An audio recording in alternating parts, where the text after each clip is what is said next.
Yeah, is on. yeah, I think, yeah, and the sad thing about that attitude, I think, is it's a deliberate avoidance of existential questions too. Like, I think it's worth asking like questions like, who am I? Why am I here? What is life? Like, and I don't see people figuring that out. They just kind of, try to go with the assumptions. There's just a bunch of assumptions instead of actually doing that kind of existential exploration, which, as probably anxiety inducing as it can be, is better than just being in a cycle of cynicism. But then again, I'm not sure. Even like, even in some of the last meetings, even Hugh was like, just let them have their fun. Maybe doing what they're doing right now. Other people in various stages of, not accepting collapse or avoiding pain. Maybe that's best for them, and we shouldn't be so judgmental. Yeah, because you might have to face up to the fact that no matter what you say or do, it's not really going to move them from where they are. Uh, um, I was just trying to get to another point. Yeah, what you said about, asking questions of, like, who am I and what's all this? And, I think that's where it's such a pity, because you try to broach the subject of spiritual inquiry, for want of a better term, and people, I think sometimes a lot of people are turned off because they imagine this mountain of learning and devotion and to meditative practices and all this kind of thing they've got to do. But um, the other side of it is it's incredibly simple. Because, for instance, you could say to somebody, look, have you ever asked yourself the question, who am I? And of course, the first thing people will try to do is go and think about that.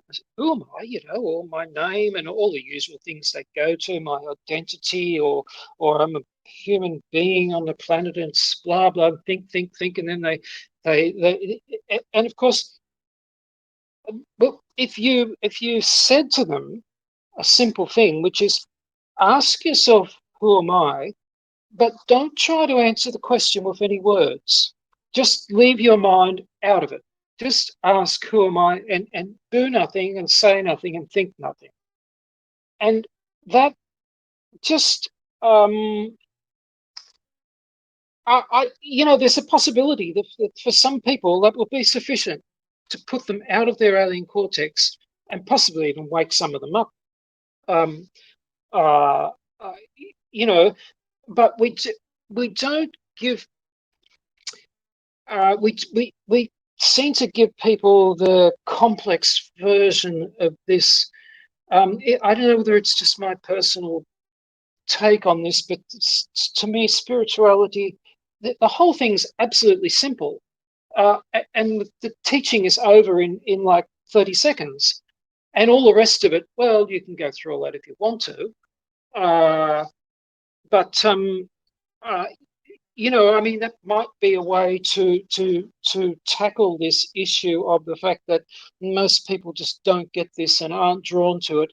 And because I've had I guess, no moments of experience that would alert them to it, and also because it just seems to be a daunting undertaking. Um, but you could imagine. In fact, I've seen, I don't know if you've come across Gangaji, who's a spiritual teacher, and he would probably yell Macchio at her too, but she just had an interesting technique where she gives these talks and people are sitting around in the audience. If they want to ask a question, they have to come up and sit next to her on the little raised area. And their question is actually irrelevant. She lets them ask their question and they have a little chat and all the rest of it. But you can see after a while that all this is just completely irrelevant, because what she's trying to do is bit by bit, just lead them to a point where just momentarily their mind stops. And she's watching them very carefully. And she'll know that moment when the person is suddenly stuck for words, where their mind is just can't proceed anymore, and they're experiencing a moment of just no alien cortex. In other words, they've experienced a moment of spiritual awakening. And that simple demonstration of that is the most powerful thing, and it's the most powerful teaching, because that person will go away and they will have had I don't want to describe it as an experience, but they will have realized that this is not the result of a whole lot of learning and dedication and ascetic practices and all the rest of it. They realize it's just something that you can go directly to. And it's terribly simple, and you don't need a library of books or go to an ashram for 20 years and all this kind of thing. And I just it's just my particular view that it seems to me to be a tragedy that the approach to spirituality isn't put in this incredibly simple, accessible way for people, because you probably would get a lot more people on board with it, by taking that kind of approach. And probably what Hugh is railing against with Macchio is the people who do want to complicate it and turn it into a course and turn it into a major accomplishment and turn it into a big deal and all this kind of thing. Instead of something that is in the end perfectly straightforward, probably because it's just the way we're supposed to be anyway. It's just the natural thing that we somehow lost contact with.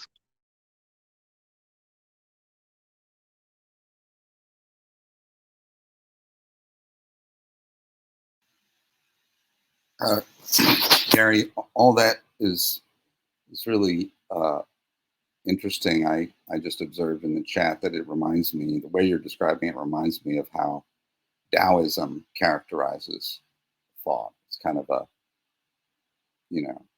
giving in or a letting go. Yeah, it's like, I think a lot of times what we're doing is with a lot of teaching is we're trying to satisfy the curiosity of the mind. And I think possibly at some stage you've just got to realize that the mind is not going to be part of this, and therefore is it really worth spending much time trying to satisfy the curiosity of it? So yeah, um, the other thing is too, I mean, to be fair, I think, for every different person, there's going to be a different approach to this. And maybe some people do need to be led to it via a path of some kind of extended learning process.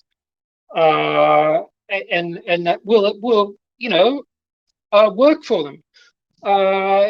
And for other people, it could be entirely off-putting, and I think, oh, this spiritual mumbo jumbo, it's a load of wallop, I'm not going to go down that pathway. And even you can even see with Hugh, with people who have encountered him from time to time and had quite a bad reaction to him, because in the end he had to present himself somehow or another, and it's it's not going to be a way that's compatible with everybody. Some people will resonate with it and some won't, but you can't be all things to all people in terms of being a spiritual teacher.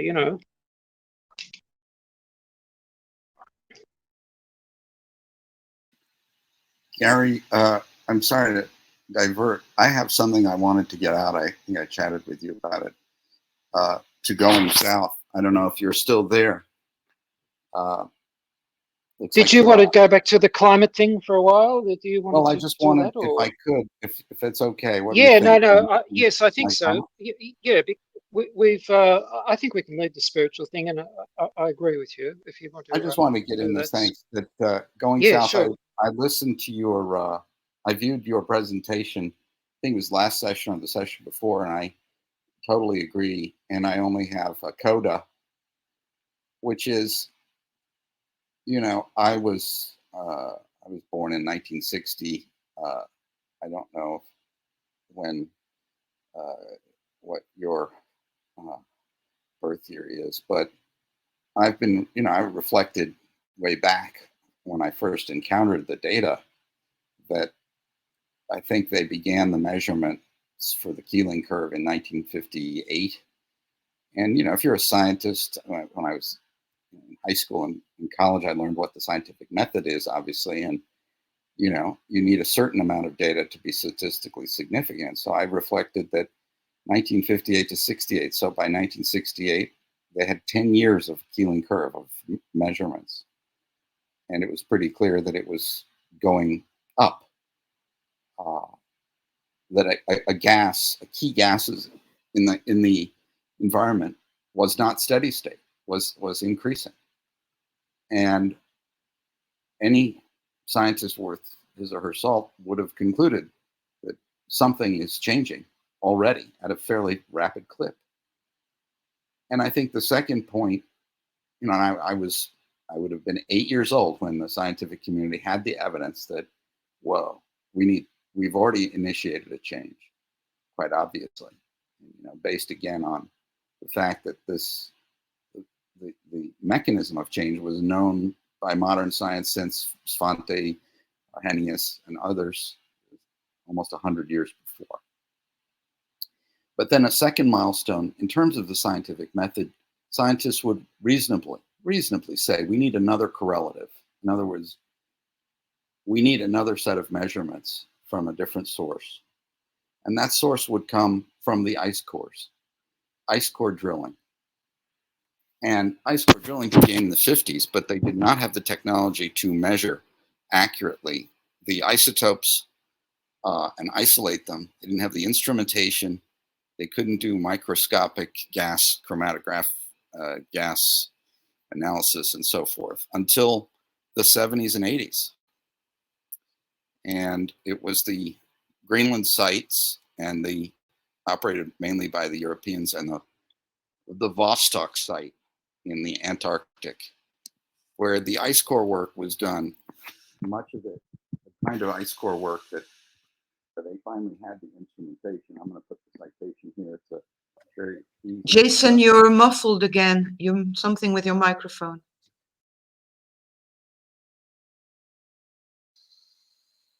There, is that better? Yeah, it's okay now. So I've just put an article in the chat. And it is really only by 1980 where they have done the ice cores. It was very difficult. All these countries, European countries and the Soviets, independently and separately, multiple different drilling initiatives, producing the data that today we know, and they all produce very similar data. It's like multiple different sciences initiatives. And the data all came out basically in the 80s, and it's just been corroborated ever since. And so in 1980, I was 20. Reagan was elected president. The solar panels were ripped off of the roof of the White House from the previous three presidents, who actually all had an energy policy. I wouldn't say it's an energy policy that was going to save the planet, but they at least acknowledged it. And two were Republicans, Nixon and Ford and Carter. But it was all, ever since 1980, it's been full speed ahead with the most rapacious market capitalism, completely unleashed. And they're angry. They're still, it's completely unregulated now, but they're angrier. The capitalist classes have have never been angrier. They've never been freer to do what they want, and they get angrier and angrier, so, and more rapacious. But pretty much by 1980, if as a scientist you weren't satisfied completely with the now 40 years of data from the Keeling curve, then the data that comes out of these ice cores is responsible for it's not a model, it's actual measurements of where CO2 and many other gases have been, of where temperature has been, and they can analyze the water molecules and see what a lot of this data produced the data about the meridional currents affecting precipitation in Greenland and so forth. So multiple different findings come out of this, not just the CO2 or temperature. And the cake was baked scientifically. The results were in precisely when Reagan comes to office. Any scientist would have said, we now have two completely separate objective correlatives of data showing that this gas, the greenhouse gas and other factors are drastically increasing, and that the only explanation is human impact.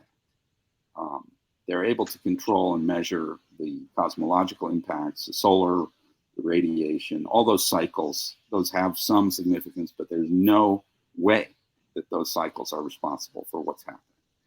So, the cake has been baked, and I read my high school biology teacher had us all read The Limits to Growth in 1976 or 77. I was 16 or 17. She was a good biology teacher. This was a book about the fate of the planet, given our current systems. And so I've had, to some extent, limits to growth, an overshoot awareness, and a collapse awareness since I was in public school and high school. I'm just a guy who had a good biology teacher. So, going south, I thought you were absolutely right in saying that pretty much since the 60s or 70s, or at the latest 1980, we've known. And everything else has been a distraction, a refusal, a hiding. The oil industries, the hydrocarbon industries knew this. They had scientists working on this.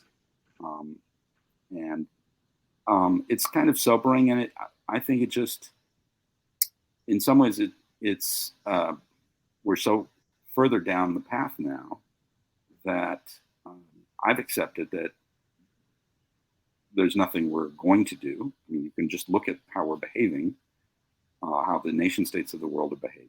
They can't agree on even the barest improvements in any part of our human lot here. They can't agree to improve a healthcare system or improve an educational system in any way. So, are they going to take some drastic action on this? No. So, I'm at peace with it. I've been at peace with it. I try to help others be at peace with it. I just wanted to get that off my chest. Yeah. Thank you for that. Yeah. It's very good that you brought up the ice cores. That's a big part of it because it verifies the measurements in Hawaii and stuff. And you're totally right. I think what I was doing 3 weeks ago or something, I was just trying to see how far at least we would have to go back. Not sort of getting the absolute exact answer, but we'd at least have to go back to the 1980s for the sea ice collapsing, and then further back to find the tipping point for the CO2 concentration, which set everything off. And I don't know if anyone's seen it, but I wrote some kind of argument with Derek Jensen on the R Collapse subreddit during the week, because I was reading his book a language older than words.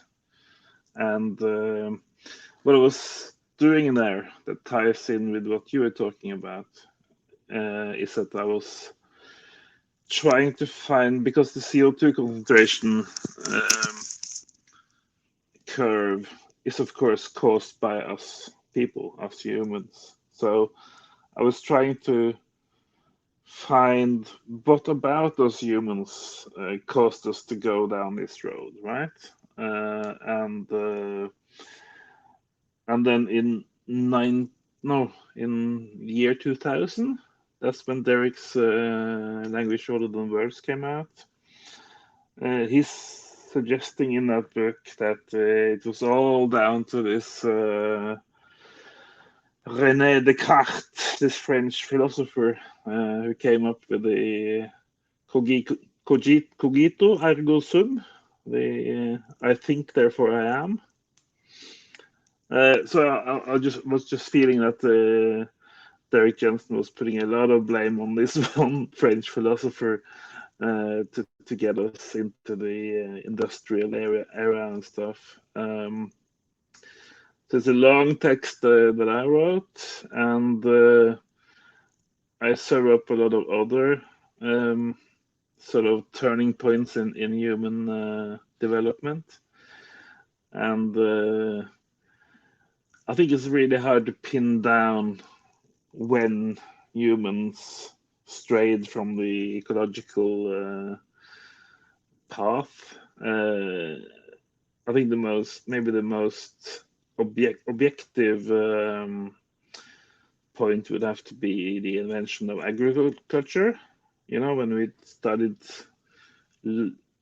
large scale taking over and defining which species of plants and animals were allowed to live here and there. That's a pretty psychotic thing to come up with, you know, compared to what we were doing for 100,000 years before that.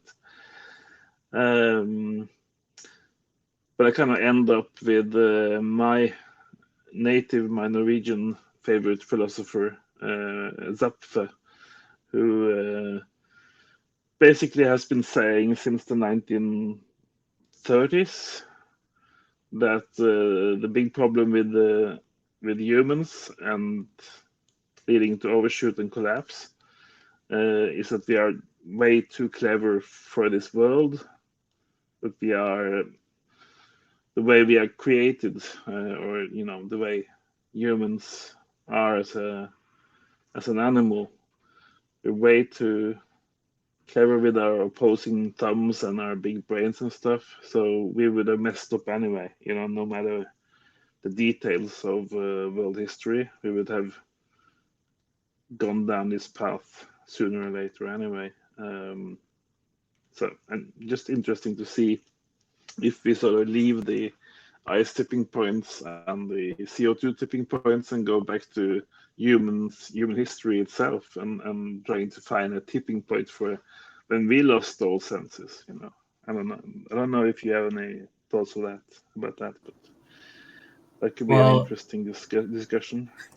Well, I think Hugh's hypothesis is the most convincing, where people were gathering it, like building religious temple sites and starting to trade. And when they started depleting the landscape of animals and stuff, that's when they started agriculture to feed the trading frenzy. And then they were also back then trading probably religious spells and all this other stuff. And then in the Göbekli Tepe video, he talked about how that dynamic went on for hundreds, maybe thousands of years. And then he hypothesized at Göbekli Tepe specifically, shamans came in and, you know, put the party to an end and sort of had like a first like revolution. And they buried Göbekli Tepe over 3 times because they saw that the trading frenzy pretty much made people inhuman. So yeah, I don't think that yeah, I think that's I think that's more convincing, because it makes no sense for hunter gatherers to suddenly decide to plow a field. There was a reason for it. And I think the trade frenzy makes sense to me because, as we can see with modern capitalism, the market is like it's a bottomless hole. It will never stop. Yeah, we are monkeys that like shiny things, and you used to say that a lot. I think it might be interesting also to bring that up if George is interested in having a conversation with us, because in the post on Reddit where he's talking with Michael Dowd, he's more or less saying that basically humans have always been non-ecological beings, and he's kind of got a very he doesn't follow our line of thoughts on that line. He's kind of very fatalistic, and he kind of has discarded the human species. And I think it would be interesting to have a conversation on this. I don't know if that would be constructive, would it bring us to anything, but it would be an interesting subject, maybe to further a little bit what we're talking about at the moment. I see Joe, Bob, you're saying Sophie, yeah. Sophie, was it George who said in that interview, I'm just trying to recall it, that we human beings were the only creatures who didn't have any purpose or any reason to be here, or some words to that effect? Is it what Yeah. he said in that interview? Yeah. Yeah, and Yeah. I really, you know, I think he was taking too much of a liberty there because, of course, it depends on the manner in which he actually meant that statement. But I mean, supposing you get a monkey swinging in a tree and say, oh, well, okay, well, what's the purpose of that? What's its reason to be here? I think he was throwing something at human beings there that wasn't, that he wasn't making any attempt to substantiate, and which didn't really add anything to the argument, apart from expressing his frustration at our carelessness. But yeah, I don't know. I kind of took exception to that particular point, but there could be something to ask him to elaborate on and see what's behind it. Yeah, what is the meaning of meaning? Like, why would you? Well, that's it. I know. I Give think we meaning discussed to this. any existence? I mean, what's this craving Yeah, for meaning all the time? It's just like, this is that's not right. what Well, I in think the first place. Do you know? yeah, it is the meaning is meaningless.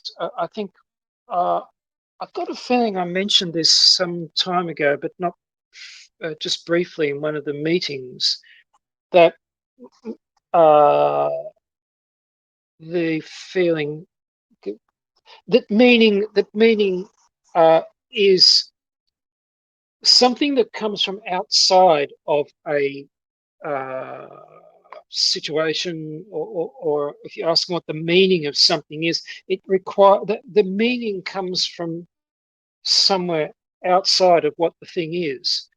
And so, if you take a more holistic view of existence, you'll see that there isn't anything outside of it, and therefore, in that sense, it doesn't have any meaning.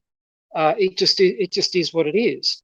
So the question of meaning sort of, I guess, presupposes that there's some entity outside or apart from the thing that you're talking about, which decides what the usefulness of that thing is, and then says, well, yeah, okay, I've decided that this is what the meaning of human beings are, and but from within the system, the human beings just part of the system, and if the system is cosmic, um, well, the meaning is what the whole thing is its own meaning. I'm probably getting a bit esoteric there. Um, if if if anyone else wants to make a comment, because after that, I just want to say a couple of things about what Jason referred to. I'll just keep quiet for a minute. Well, yes, that ties back to what Going South was saying about the French guy, Descartes, je pense donc je suis. That starts the dissociation. Well, it was already started before, but he stated the dissociation. It ties back again to the parts and the whole. It's the Kantian whole. It's just as soon as you start to come from a perspective of dissociating an element of the system from the system, you're going on a fool's errand. Yeah, we see the thing with Descartes I was think, really. Oh, go on, DB, go on. yeah, I mean, I'm only hypothesizing here, but I can see like where this psychology starts with like trading with strangers because other people become a means to you getting the end, which is your shiny thing or whatever thing you wanted to trade with. So basically, living things become, you know, the means to the end to satisfy your desires instead of the sort of sharing that other primates do or hunter gatherers do. And that sharing itself sort of reinforces a kind of communal joy. Like even in the what was it? Was it Glebeki Tepe or the Escape by Getting Rich? I can't remember, but he talked about how the trading hub in the middle of the city creates a vicious feedback loop of like reptilian brain, hyper reptilian brain, alien cortex, and then the money gets you sex in the city, and then it creates a scenario where you're breeding like a bunch of Gordon geckos. It's like Yeah, so Uh, you can so yeah, you can see how the trade that trading with strangers, the psychology behind it leads you there.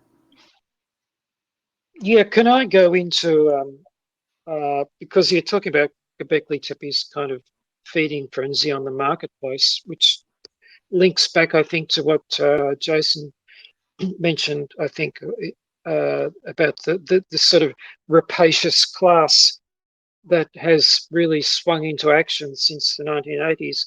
I just wanted to indulge in a little bit of this seeing we've recovered the word apophenia to just put it into operation here. That you're talking about a little period in history with Reagan ripping the solar panels off wherever he ripped them off from, and what I was thinking about uh, is that we had like the Club of Rome report, which was sometimes early 70s, the limits to growth, and around about that time, you also had America going off the gold standard, which was the beginning of endless money printing and sort of wealth for free. And I think you could probably make a case for joining all these together.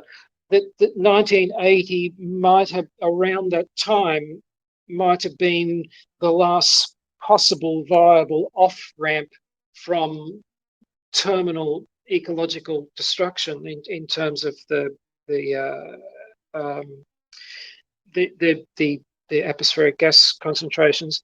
But just at about that time or slightly before it, you also invoked kind of the Göbekli Tepe marketplace on steroids, on nuclear power, so to speak.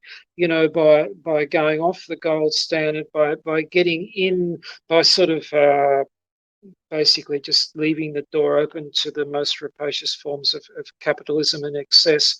Um, and I think it was about that era, wasn't it, that address that Carl Sagan made? Has anyone seen that on you? Was that like an address to Congress or something that has become quite a historical document? I don't know if anyone's got a date for that they can add in here. I think that was sometime around that same period. So uh, doesn't actually answer Jason's question about when did we become fully aware of this, but it looks just from the sort of assembling all those dates and little bits of information that somewhere like 1970 to 1980 certainly represented the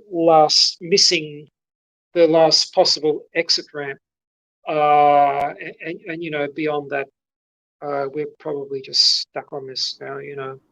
Oh, what you're saying also reminds me of another. I can't remember the document's name that Hugh brought up. It's something to do with like Rockefeller and some of those other like banksters and like military industrial people. But they came up with this like these two versions of society going forward. I can't remember if it came out in the 70s or 80s, but one was like the normal, oh, we basically deindustrialize and people go doing like pastoralism and stuff like that, or we do lockstep. And they chose, and he said they chose lockstep because in order to actually, you know, do things that are healthy for the planet and, you know, human health and all that, the elites would have to give up power because the like what people don't understand is the market system and currency, that is the crucible of their power.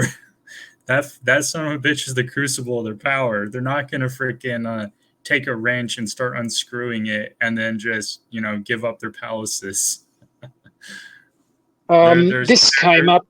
yeah, they're sucking like the whole energy out of every human body, you know, by exploiting labor, um, and building their projects and keeping their you know, their comfort going. Yeah, so there's no way like Yeah, you could have a point there because I was putting together two things. Sophie got me onto a news channel called the Duran, Duran, and they interviewed Sophie. What was the name of that American fellow they interviewed just recently? Robert somebody or other. Do you remember his name? No, I can't remember his name. It's actually Anyway, Bob who put me if onto anyone wants, Duran, actually. He might know, Bob, the name of that guy. I don't know if you listen. I don't even know. Did yeah. you post it to Reddit or not? I have it somewhere. Yeah, it Post was. the link. It's on a Reddit post. I put it on a Reddit post. You can follow up this particular interview, but I want to refer to something in that interview and also in one of Kevin McCann's long rambling carry-on talks that he does, and both of them pointed back to what DB's just been saying about this choice to choose lockstep, because in the fellow in the Duran basically, it was an extremely good discussion. It's worth listening to. And he basically said that he really felt that in order to stay in power, that the American government would, if they needed to, escalate this to a full scale war. In other words, Biden knows that he's probably going to lose the next election, and the only way he can save himself is probably by going into the war government kind of position where he can remain there. And the other thing that was I just wanted to set next to that was Kevin McCann talking, and he was exploring the uh, bio research labs in Ukraine, of which there are some number, and the United States has got a finger in the pie of the lot of them by the sound of it, and have had for quite some time, certainly since they installed Zelensky's government at any rate. And apparently the information coming out of there is that what they have been up to is is of such a serious nature that that these people would basically, to create a smokescreen for themselves and save themselves, would actually also, um, you know, basically McCann's words were that these people would torch the world to cover for for what they've been doing, so that nobody found out about it. And again, this also this implies what DB was saying, that this sort of lockstep to doom, that we're going to go down these incredibly hard pathways because they sort of they all preserve the hegemony of the elites and the power manipulators behind the scene. So it's very interesting to sort of pick up that message from two completely different directions, uh, and just make a bit of a connection there. yeah I posted. Oh, sorry. Go on, DB. Yeah, and another good. I mean, have any of you seen the Untold History United States documentary? Has anyone heard of that one? No, Is that she Oh, in the okay, posted film it. I I'll, haven't found archives? it. Yeah. Is that in the I'll film archives on YouTube? Because they've got very interesting videos on the history of the US. Yeah, I'll post it. So basically, what he's going over is basically like the bank, how the banksters and the corporations have like owned America since the mid 1800s, and it's basically what it says, the untold history. So like what no one learns in their history textbooks in high school. Basically, a really rapacious, psychopathic, conservative ruling class has always presided over America, and in every instance almost they've made monstrous decisions that have killed millions of people. And then that especially that I didn't know this before, but that whole nuking of Japan thing, that whole myth of that saving millions of American soldiers was a like bullshit. They did some underhanded crap to deceive, because they kept the Soviet Union signature off of a paper, which was what scared Japan into surrendering right off the bat, just so they could nuke Japan and flex their muscles at the Soviet Union, because that's how paranoid the reactionary ruling class was of communism. Yeah, that was shocking. I didn't know about that until Yeah, very so recently. so don't Apparently, yeah, no, apparently the Japanese had already said that they would surrender, and they just ignored it and just kept going. yeah, so the lesson there is, don't underestimate the lengths those people will go to stay in power. Like, don't underestimate Yeah, it. this is the thing. This is what's so shocking, because this is just so far in excess of what most ordinary people would would be able to contemplate within themselves. That I think they doubt that these people will go that far. It just seems so like so many orders of magnitude beyond uh, what most people will be capable of. That you think, hang on, is this excessive? But I guess uh, you can only probably counter that by saying things like what you've just said: is go back a little bit in history and say, well, hey, they did it here and they did it here and they did it here, and it looks like they're still doing it. Yeah, as usual, the Desiderata are seeing everything and nobody is. No, I'm joking, but the name I posted, that American guy, Robert Barnes, I've actually visited his website or his Substack, or I don't know what, but he has a lot to say about. He's quite a good speaker too. But it's the same thing with, I sent Gary actually, and I might post it. I don't know, I'm not sure. A long writing by an Irish writer, John Waters, and all describing what you're talking about, this the elites, the whole thing.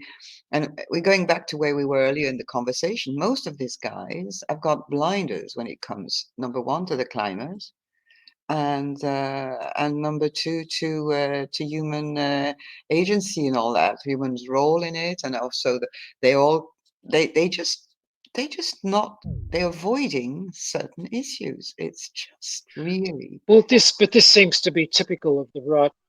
It's funny. I was only thinking about that last night. I was reading the local newspaper here, and there was an article listing, because there's a federal election coming up, and uh, the article was listing all of the minor parties, and there were lots and lots of them, like uh, at least a dozen, probably more, of these really small parties who are contending.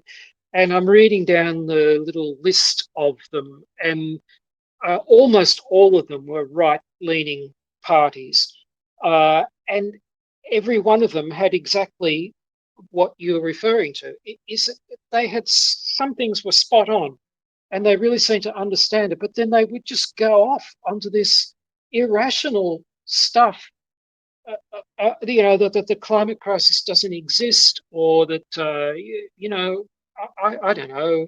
Um, uh, I just, things like, that no form of social security is necessary, or that we've got to gear up to fight the Chinese come what may, and all this stuff. They would just go off onto these things that didn't were completely irrational, and yet set next to that, like this fellow Robert Barnes, um, who makes perfect sense and talks really well in a certain along a certain channel, and it seems to be rather schismatic the way they operate.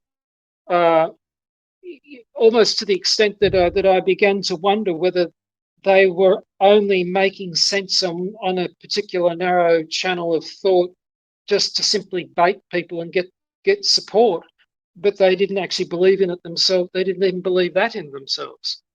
Uh, Kind of, uh, Yes, it's the disconnect, Gary, and yeah, the disconnect. Yeah, Kevin yeah, is in the same league. You remember the conversation we had with him and Hugh? Um, it was the sun cycles. A lot of the right is onto that, and yeah. also the fabrication of the climate fear, so that the industry is going to develop more green technology. So that's why they're inventing the climate change theory. You know, this permeates an enormous amount of talks that I listen to or read, and it's just that missing link. If the moment you Yeah. step into stating that the climate situation, or whatever you call it at the moment, you immediately alienate all these people, because they have they've taken it out of their scope. They just don't go there, either for Well, the thing political is, reasons. it has the same effect on you as a listener too, I think, because you're following along with something they're saying that makes very good sense to you, and then suddenly they change track onto this, and you sort of think, well, hang on for a minute, you know, uh, can I believe anything else that this person is saying if they're the bit that I thought where they were making sense? Should I have um, what was behind that? It was my question of a minute ago. So were they really making sense, or are they just extremely good at mouthing something to get you onto the rest of their agenda? I suppose it's my tendency to mistrust the situation. Yeah, I think Um, it has a lot to do with identity politics. I think that these people are belonging to certain groups or school of thoughts, and it has to do with that. The moment you join a type of a sort of tendency or group or political allegiance, you go into their speech and their agenda, and you don't go on the. You see, I think when we touched the climate issue with Alison McDowell, that's where the real problem happened. It was not the ARG and the ideas of Hugh and his talk about violence, non-violence. It was that there's more. There's on the left too, on the left and the right. There are people who have identified so much with certain groups that they will not go into certain subjects. It's not just a psychological resistance. I think it has to do with identity politics. yeah, there was. I wish I could remember what the reference to it was, but there was a talk I was listening to, maybe Chris Hedges, I'm not sure, where he was saying that the Republican Party basically adopted a policy of of whatever the Democrats suggested or stood for, they would they would vote against it and speak against it and deny its validity regardless. It didn't matter if it made perfect sense and it was absolutely reasonable.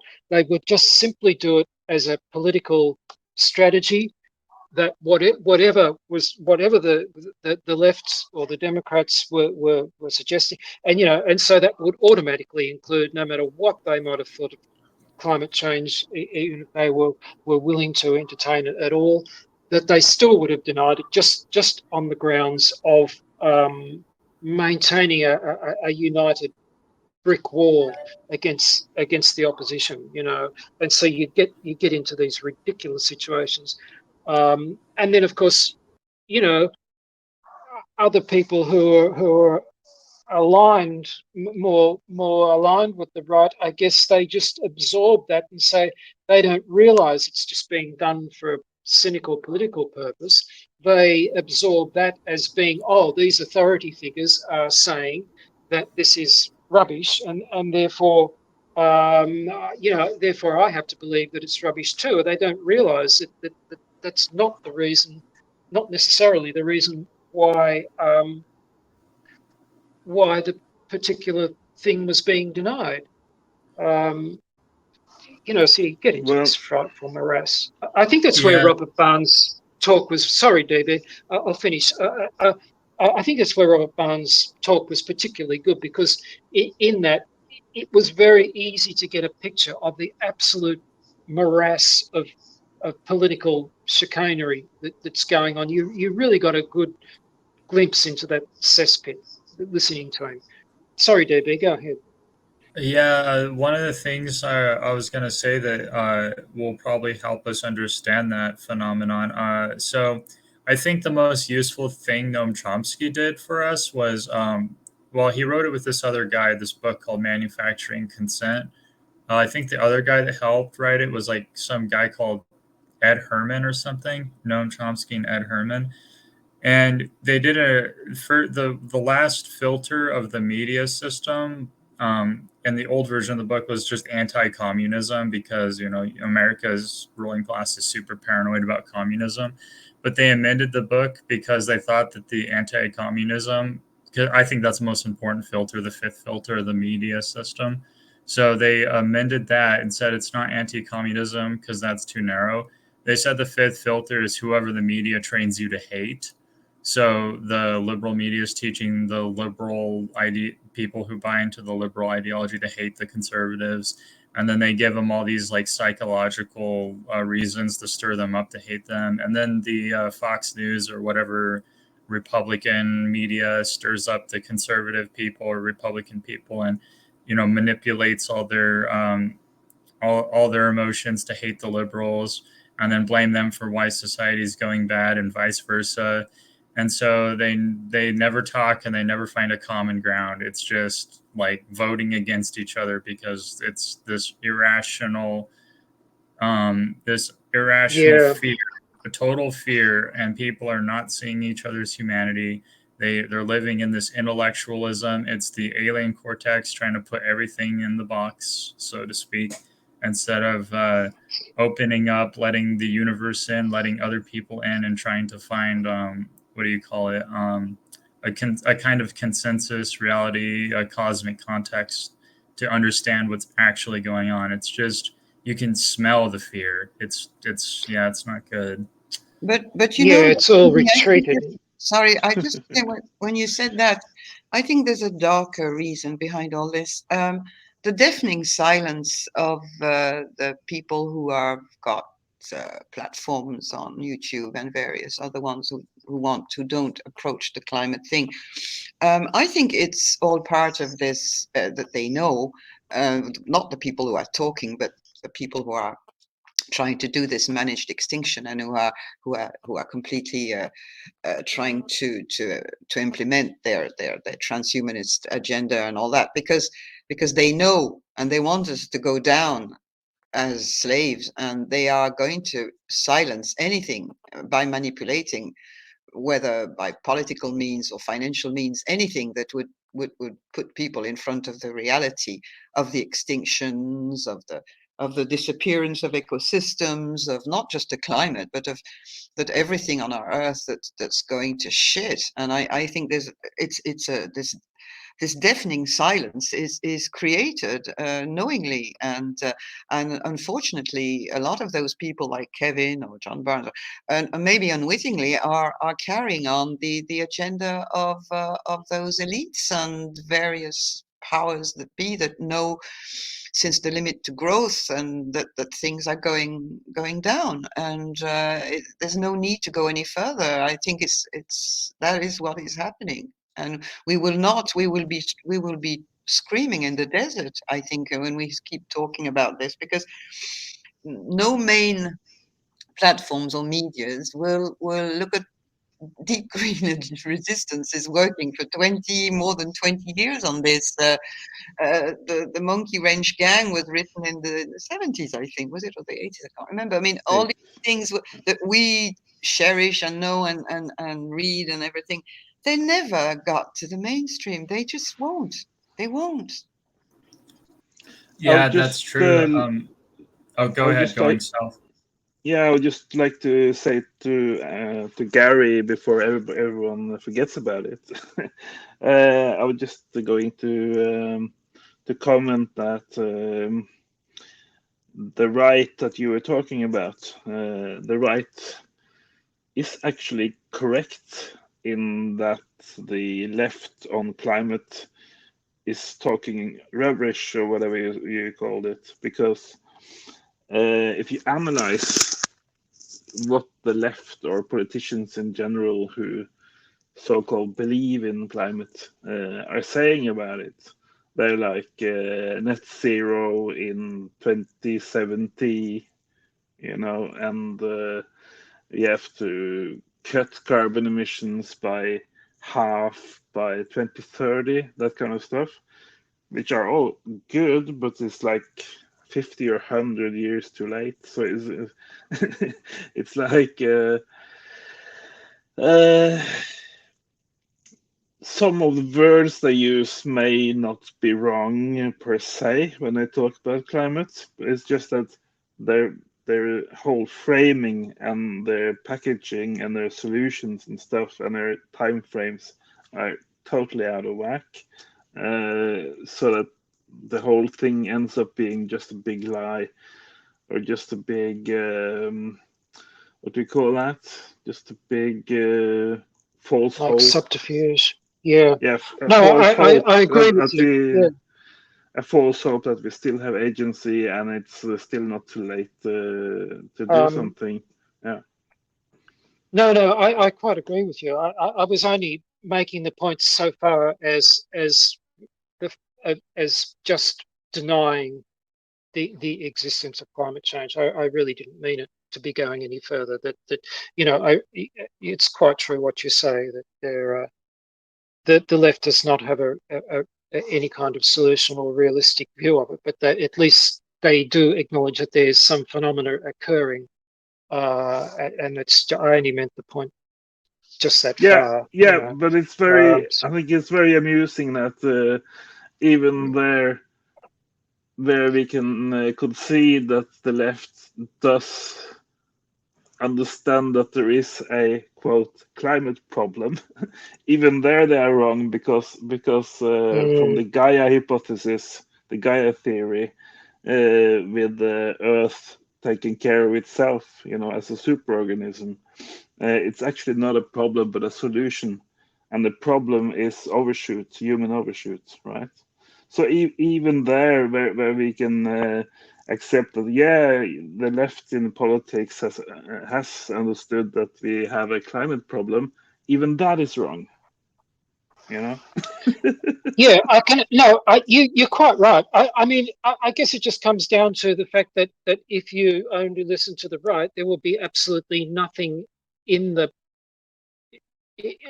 realm at all to talk about, and the left might have a totally distorted, just as a general statement, what you're pointing out, a totally distorted view of the whole thing. But at least there is a subject there that people could begin, rather than just nothing. Sophie, we're getting really near the end of the time. Do you want to finish, or keep? Does anyone want to keep talking and do the third? You have to restart the record. The recording is Otherwise, maybe it's going to end. Yes, it's been long. It's been 2 hours. I think I would like. All right. Yeah. I think. Yeah, but well, there is one more thing. Maybe it's when it comes to like the left and the right aisles of the political. Yeah, it's the right wing is probably in total denialism about the situation, and with the left, I either get the feeling that they don't understand or they are what do you call it? Lying by omission. Yeah. I mean, obviously, it's not can't be portrayed in a simplistic way, but okay, so we just went. Oh, going south. No, well, this is leaving us with an awful lot of other avenues that we may be able to explore when we get more people on and interviews like Overshoot, like climate denial and all that, because we're going to be exchanging with people who might be, it might be interesting to discuss these things. So yes, maybe we can just stand still and yeah, and going south. If you want to resume that discussion next week, where we just were on the left.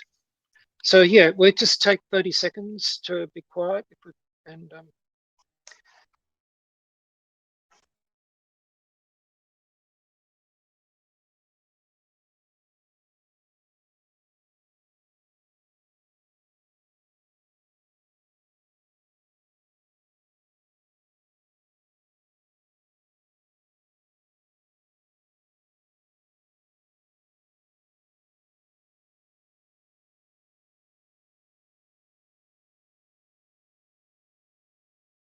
okay. Well, thanks everybody for coming along. That was a pretty good meeting. I've got a feeling it might have been a pretty good one. meeting. That was a good one. Thanks everybody. Yeah, Yes, thank you. Thank you. Now. Okay. Bye bye then. Thank